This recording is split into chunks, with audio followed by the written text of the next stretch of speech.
Bonjour et bienvenue sur cette chaîne Démocratie d'abord. Dans cette vidéo, je vais répondre au troisième argument de Lé contre la démocratie, selon lequel les citoyens sont pires qu'ignorants. Alors je vous laisse écouter le début de son argumentation. Argument 3. Les citoyens sont pires qu'ignorants.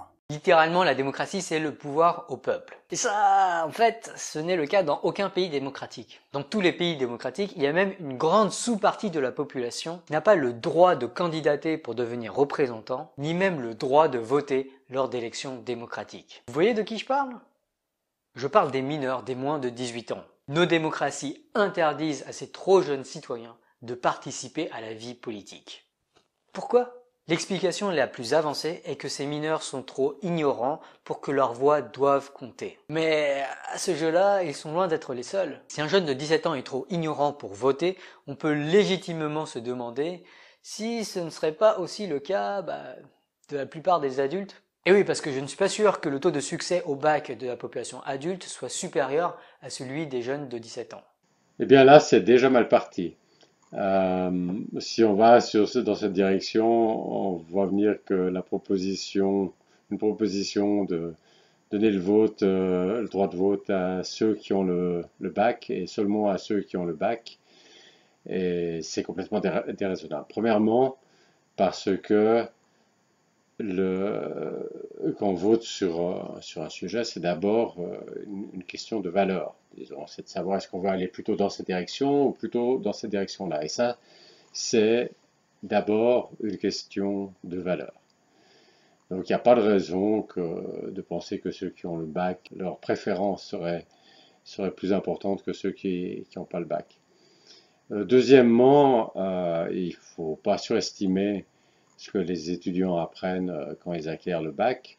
Ben, ils apprennent certainement des choses, mais il y a aussi beaucoup de choses qu'on apprend en travaillant en entreprise ou dans sa vie, en faisant ses choix de vie. Et avant de participer à des votations pour des choix de société, c'est bien d'avoir fait dans sa propre vie un certain nombre de choix de vie, d'avoir l'expérience de faire des choix dans sa propre vie et peut-être aussi d'avoir fait l'expérience de s'être trompé, d'être conscient d'être faillible. Euh, et toutes ces expériences, donc ces choix de vie, mais aussi ces expériences, par exemple sur la place de travail, comment collaborer avec les autres, avec ses collègues, etc. Euh, Tout ça, c'est des choses qui ont aussi leur valeur et pas seulement les connaissances scolaires acquises avec le bac. Donc là, il y a un poids donné au bac qui est vraiment exagéré. Et puis, de toute façon, il ne s'agit pas d'avoir une connaissance encyclopédique, de connaître beaucoup de sujets pour pouvoir répondre, prendre position sur n'importe quel sujet qui pourrait venir. En fait, la façon dont ça se passe dans une démocratie, c'est qu'il y a des sujets en votation populaire. Et voilà, lorsqu'il y a un sujet qui est soumis en votation, il va y avoir des débats. Et c'est dans le cadre de ces débats que vous acquérez les informations pertinentes sur le sujet. Et vous n'avez pas besoin d'avoir une connaissance encyclopédique avant même ces débats. Mais d'ailleurs, c'est aussi dans la vie privée des gens, dans leur vie personnelle. Par exemple, si quelqu'un construit une maison, il va choisir par exemple son système de chauffage. Et ben, peut-être qu'avant, il n'avait aucune idée sur les systèmes de chauffage. Et puis là, on lui présentera les différentes possibilités, leurs avantages, leurs inconvénients. Et puis il fera son choix après avoir acquis ces informations. Mais pour prendre un sujet encore plus important, une personne qui a une maladie, on va lui proposer peut-être une opération et elle va devoir choisir si elle va faire cette opération ou pas, ou quel genre d'opération. S'il y a peut-être plusieurs options. Euh, c'est le patient qui va en dernier ressort choisir, décider s'il fera ou non cette opération. Et ça peut être très bien une opération un sujet sur lequel la personne 6 mois avant ne connaissait rien de ces opérations, peut-être n'imaginait même pas que la maladie en question existe. Et puis voilà, là, elle va prendre une décision, elle va recevoir des informations, et puis sur la base de ces informations, elle va prendre ses décisions. Donc, il ne s'agit pas du tout d'avoir une connaissance encyclopédique, il s'agit simplement, lorsqu'il y a des sujets de votation, de pouvoir comprendre les arguments qui sont et les informations qui sont données lors des débats qui précèdent la votation. Voilà, donc maintenant écoutons peut-être la suite de l'argumentation de Lé. Alors, vous allez me dire, le bac, c'est pas vraiment ce qu'il faut savoir pour bien voter, certes. Ah, il s'en est rendu compte lui-même. Et je vous répondrai que l'ensemble des connaissances nécessaires pour un vote assez bien informé dépasse, mais de loin, le cadre du bac. Ça inclut aussi des connaissances de géopolitique, de philosophie morale, d'économie, de finance, d'environnement, d'écologie, d'énergie, de technologie, de santé, de biais cognitifs, de sociologie, voire de biologie, de chimie, d'histoire et de géographie. Bref, j'ai bien peur que la quasi-totalité d'entre nous sommes beaucoup trop ignorants pour un vote assez bien informé. Eh bien non, il s'en est pas rendu compte. Finalement, simplement il dit qu'au lieu d'avoir le bac, il faut avoir le doctorat, et pas seulement un doctorat, mais des doctorats dans toutes les branches. Donc, il finit par dire que quasiment personne est suffisamment informé. Là où il met la barre, il peut enlever le quasi. En fait, il y a probablement personne qui est suffisamment informé s'il faut avoir toutes ses connaissances approfondies sur tous les sujets. Einstein lui-même n'était pas spécialiste de tous ces sujets. L'argument là de Lé, c'est quasiment une caricature, c'est-à-dire que on demande tellement de choses que finalement il y a plus personne qui, il dit quasiment personne, mais en réalité il y a plus personne qui a les qualités requises pour prendre des décisions. Mais encore une fois, c'est pas comme ça que ça se passe, c'est-à-dire que de toute façon il y a personne qui a toutes ces connaissances, mais ce qu'il y a, c'est qu'il y a un décideur et qui n'a pas toutes ces connaissances, mais quand il y a un sujet précis sur lequel il faut décider, alors tous les experts des différents sujets peuvent apporter les connaissances qui sont pertinentes, et puis après le décideur décide. Et ce décideur, ça peut très bien être le peuple. Parce qu'encore une fois, il n'est pas nécessaire d'être spécialiste de tous les sujets. Écoutons la suite de l'argumentation de Lé. En fait, c'est pire que ça. Comme aimait le démontrer le statisticien Hans Rosling, sur de très nombreuses questions de société, nous sommes pires qu'ignorants. Nous penchons du mauvais côté. Dans bien des cas, notre connaissance est strictement inférieure à celle d'un chimpanzé qui répondrait au hasard. La bonne réponse est si souvent l'opposé de ce que l'on croit. Or, la démocratie, c'est le triomphe des croyances les plus populaires, y compris lorsque celles-ci sont pires qu'ignorantes. Eh bien non, qu'on soit plus ignorant que les singes, ça c'est pas possible. Surtout s'il ne s'agit pas des questions sur la jungle ou des choses comme ça. Donc ça peut pas être juste. Et si vous écoutez vraiment attentivement ce que dit Lé, vous verrez que vous avez peut-être l'impression générale qu'il est en train de dire que les citoyens sont pires qu'ignorants. C'est d'ailleurs le titre de son troisième objection. Mais quand il parle, au fond, il est un petit peu plus prudent. Il dit si souvent, on est si souvent pire qu'ignorant, etc.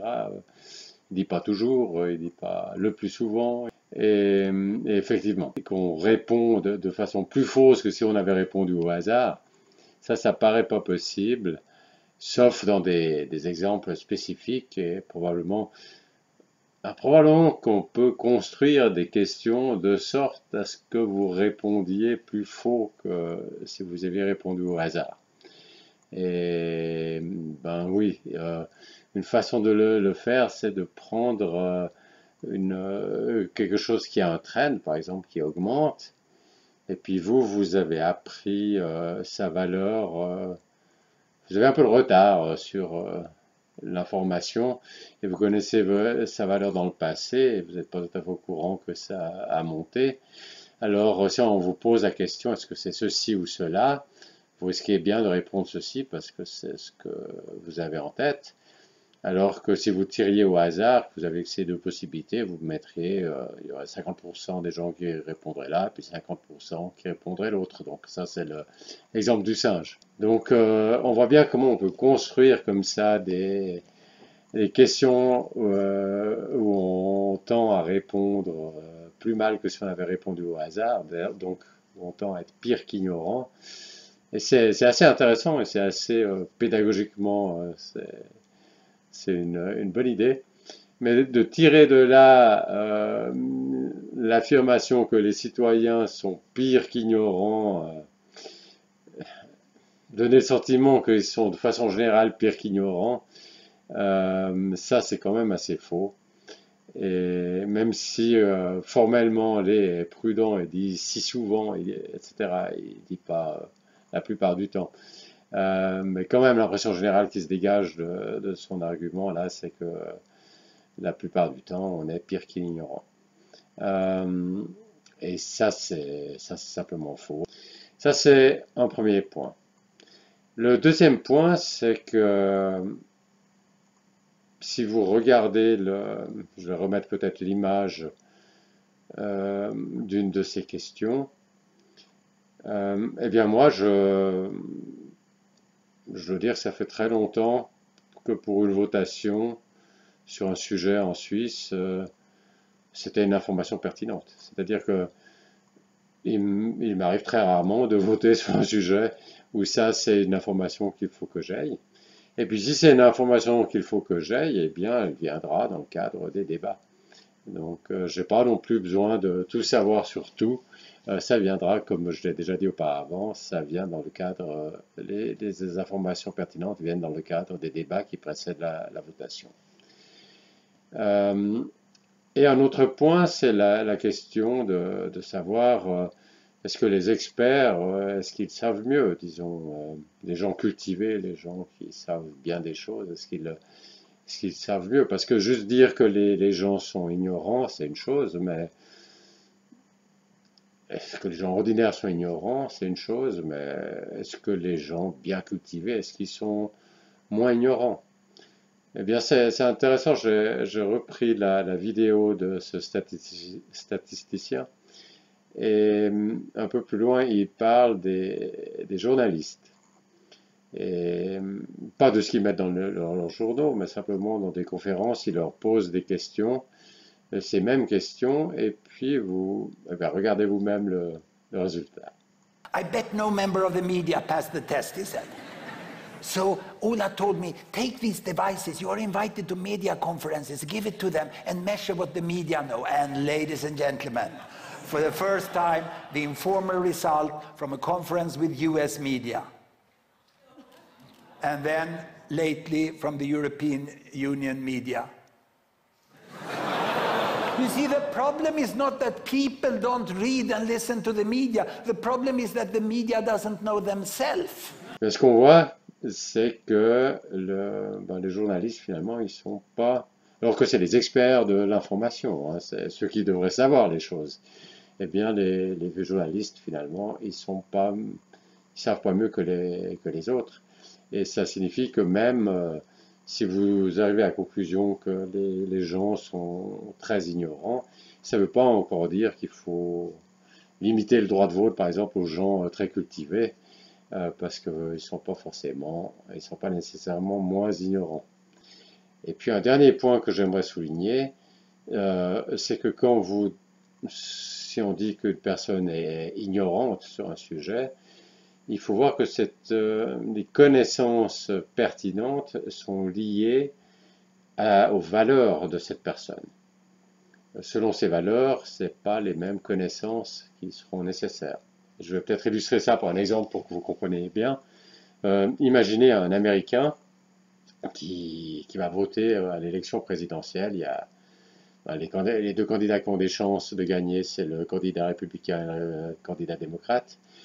Donc voilà, il y a ces deux candidats. Et puis imaginez un citoyen américain pour qui le critère principal, quand il choisit son président, il veut pas quelqu'un qui, sur une lubie, déclencherait une guerre.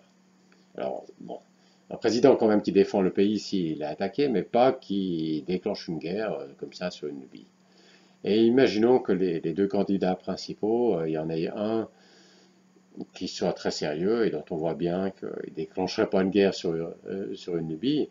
Puis l'autre, par contre, a l'air très olé olé et tout à fait du genre impulsif, comme ça, à déclencher une guerre sur une lubie. Alors pour un citoyen pour qui ce serait le critère principal, voilà, il a toutes les informations. C'est une fois qu'il sait qu'il y en a un qui va déclencher, qui est susceptible, disons, de déclencher une guerre sur une lubie et l'autre pas, et c'est comme ça, c'est son critère principal. Il a toutes les informations pour décider et sur cette base, il peut décider. Et si après qu'il ait voté, quelqu'un lui demande, oui, mais est-ce que tu connais le détail du programme économique des deux candidats et qu'il ne le connaît pas, ça ne veut pas encore dire qu'il était trop ignorant pour voter. Peut-être que par rapport à ses valeurs, justement, à son critère de choix, le détail de la politique économique, là, en fait, ça comptait pas, vu qu'il y avait un autre point qui était déterminant. Donc ça, c'est aussi un point qu'il faut souligner, c'est que vous ne pouvez pas juste aller après une votation et demander à ceux qui ont voté quelles étaient leurs connaissances, puis ensuite juger simplement comme ça, sans rien savoir d'autre, si ces connaissances étaient suffisantes. Vous devez aussi savoir, pour chaque personne, quelles étaient ses valeurs, ses critères de choix. Et la question, c'est de savoir, est-ce que, par rapport à ce critère de choix, est-ce qu'il était bien informé? Est-ce qu'il y aurait eu une autre information qui, compte tenu de son critère de choix, aurait modifié son vote? Et s'il y avait eu une information qui, compte tenu de son critère de choix, aurait modifié son vote, alors à ce moment-là, vous pouvez dire qu'il a été, ce votant était trop mal informé. Mais c'est vraiment ça l'expérience qu'il faut faire et pas une autre expérience dont parle Brennan, un auteur nommé Brennan dans son livre, où l'expérience consiste à prendre des gens dont il dit qu'ils sont comme vous, mais qui sont simplement plus éduqués, de voir s'ils auraient voté différemment que vous. Et Brennan voit que, enfin, il cite des études qui montrent que, effectivement, si vous prenez des gens qui ont le même sexe, même couleur de peau, même âge, enfin même critères démographiques comme ça, mais qui sont plus éduqués, ils ont tendance à voter différemment que le même, moins éduqué. Mais justement, là, le problème, c'est que c'est pas forcément le même. C'est-à-dire que d'abord, il faut définir des catégories. Il faut dire, bon, je vais regarder le sexe, l'âge, etc. Comment vous définissez ces catégories? Est-ce que vous avez par exemple tenu la question de savoir si la personne est introvertie ou extravertie? Ça peut aussi jouer un rôle. Est-ce que vous en avez tenu compte ou pas? Donc, il y a un premier point, c'est que la façon dont vous dites que c'est le même, c'est-à-dire vous faites vos catégories au début, ça peut être critiqué. Le deuxième point, c'est que s'il y a des personnes qui sont plus éduquées que d'autres, elles n'ont pas été tirées au hasard, même admettons donc pour l'instant qu'il y ait une catégorie, enfin, que des catégories aient été faites et puis prenons ça comme point de départ. Si dans chaque catégorie il y a des gens, parce que vous allez comparer les personnes plus éduquées avec les personnes moins éduquées, donc les choix que font les personnes plus éduquées comparé au choix des personnes moins éduquées dans chaque catégorie, il faut bien voir que les gens plus éduqués dans chaque catégorie n'ont pas été tirés au hasard. Ils ont choisi de s'éduquer. Donc, quelque part, c'est presque nécessairement le cas qu'ils sont différents, même s'ils sont dans la même catégorie, ils sont quand même différents des autres, de la même catégorie qui ont décidé de ne pas s'éduquer davantage. parce que, ben, en tout cas, ils sont différents sur le fait qu'ils ont fait ce choix de s'éduquer davantage. Et c'est possible que ben, cette différence fait qu'ils sont aussi différents sur d'autres points. Et puis ensuite, donc ça c'est l'aspect de sélection. Et ensuite, il y a tout le processus d'apprentissage. Donc, quand ils acquièrent cette éducation, bah, peut-être qu'au cours de l'acquisition de cette éducation, ils reçoivent non seulement des informations, mais aussi des valeurs. Peut-être qu'il y a aussi un lavage de cerveau qui se produit lors de cette éducation et qui peut aussi expliquer les différents choix. Donc, toute cette stratégie de Brennan de juste comparer, enfin, cette stratégie dont parle Brennan dans son livre, de comparer des gens qu'il considère comme semblables, mais je mets semblables entre guillemets parce que justement c'est ce que je conteste, que ces personnes soient nécessairement semblables. Semblables, donc où il dit qu'ils sont semblables en différant juste par le niveau d'éducation et en considérant donc que ceux qui sont plus éduqués, ben, ils savent simplement mieux et que ceux qui sont moins éduqués choisiraient la même chose que les personnes plus éduquées de leur propre catégorie si elles avaient plus d'informations, s'ils avaient les mêmes informations que les personnes plus éduquées, eh ben ça me paraît très scabreux comme raisonnement. Ce qu'il faut vraiment faire, donc la fin de parenthèse sur la critique de ce dont parle Brennan, ce qu'il faut réellement faire, c'est prendre juste après une votation, demander à un votant ce qu'il a voté, et lui donner des informations supplémentaires et lui demander d'abord s'il connaissait ces informations et s'il croit qu'elles sont correctes. Et puis deuxièmement, est-ce que ces informations modifieraient son vote? Est-ce que maintenant qu'il a ces informations, est-ce qu'il aurait voté différemment? Et évidemment en ajoutant des informations qui auraient été disponibles, qu'il aurait pu avoir au moment du vote, pas des informations qui ont émergé après le vote et qu'il aurait de toute façon donc pas pu connaître. Voilà, donc en résumé, je trouve de nouveau que cet argument est très faible. L'exemple même de la Suisse où ça fonctionne finalement pas si mal, bien que les citoyennes et les citoyens votent souvent, montre qu'ils sont probablement pas si mal informés que ça, en tout cas au moment de la votation, c'est-à-dire sur le sujet de la votation, après les débats, après la campagne, au moment de voter, ils sont probablement pas si mal informés. Voilà, j'espère que cette vidéo vous a intéressé et que je vous verrai pour la prochaine vidéo sur le prochain argument de Lee.